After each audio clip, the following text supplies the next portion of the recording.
Hey friends, welcome back to Talktive.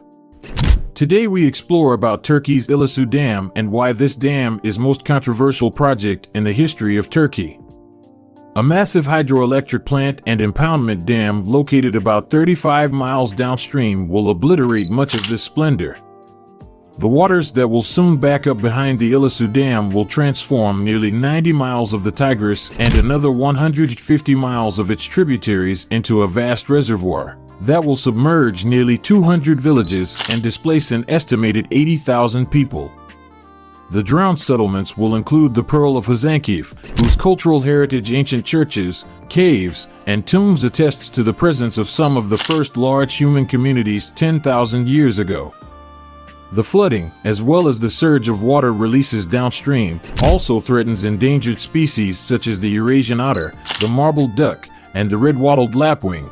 The dam will further imperil many of the Tigris native fish species, already battered by overfishing, industrial pollution, and sewage discharges. And experts say the impacts of the Ilisu Dam will be felt hundreds of miles downstream across large parts of the Tigris-Euphrates basin, which includes Syria, Iraq, and Iran, exacerbating water shortages that will affect irrigation, biodiversity, fishing, drinking water, and transportation. This is an infrastructure project with a 1950s mindset, bigger, as big as possible. The Ilisu Dam, due east of Hasankeyf, is a 440-foot-high, mile-wide, prestige megaproject of the Turkish government that has been more than 20 years in the making. At an estimated cost of $2 billion, it is expected to generate as much electricity as a small nuclear reactor. It will produce an estimated 3,800 gigawatt-hours of electricity a year, enough to power around 1.3 million homes.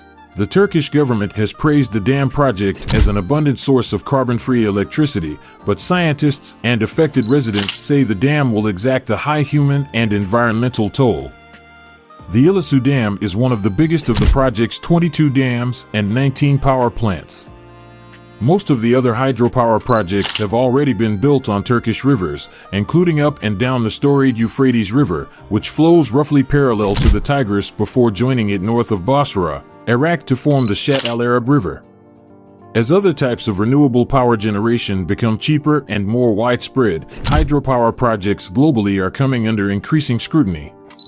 Over decades, Turkey's power and irrigation projects have reduced flows in the Euphrates, polluted its waters, and dried out wetlands to the south.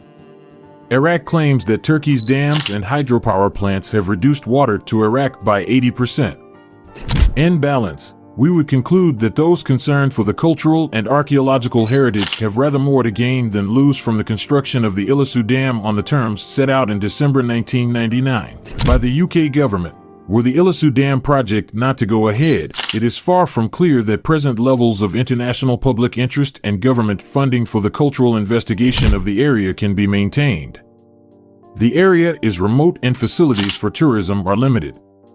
It is important, however, that a decision is rapidly taken on the building of the dam. The area is dying from uncertainty. Its heritage lies exposed.